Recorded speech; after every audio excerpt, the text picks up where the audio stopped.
Цялата история почва 1994 година. Идеята е абсолютно спонтанна. Провокирана е от мой познат, който е мъж, който е режисьор в Плевенската опера.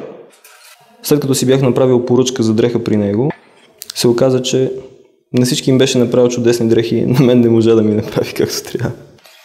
Реших в този момент, след като минах през 15 човека, които трябваха да оправят тази дреха и нито един успя да свърши това нещо, и всички ми обясняваха колко е трудно и сложно, и за да не слушам повече глупости, взех да си го направя сам.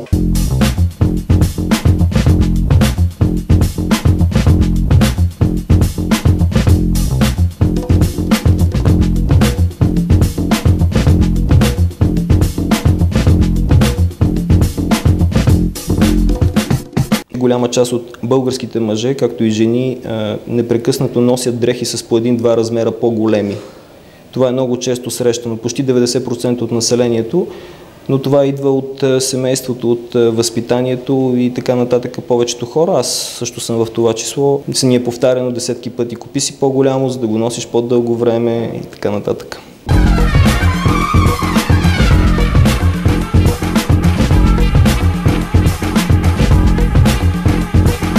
Има характерни детайли и елементи в нашите дрехи, които се запазват във всеки един продукт и които хората, ако не влезат в наш магазин или не срещнат наша дреха на улицата, няма къде да ги видят. Това е плод на индивидуални разработки, които сме правили дълги години. Това е предпоставка за създаване на слизи фенове. Дори имаше такава идея тази година да направим парти, където пропуска ще бъде слизи дреха. Check. Yo, when it come to sex advice, I'm the one to call if you a virgin with blue balls or you tear down walls. Not Dr. Wu, call me Dr. Knockboot. Pimped out hats, rock fashionable suits. Клиента е фаворита в контакта.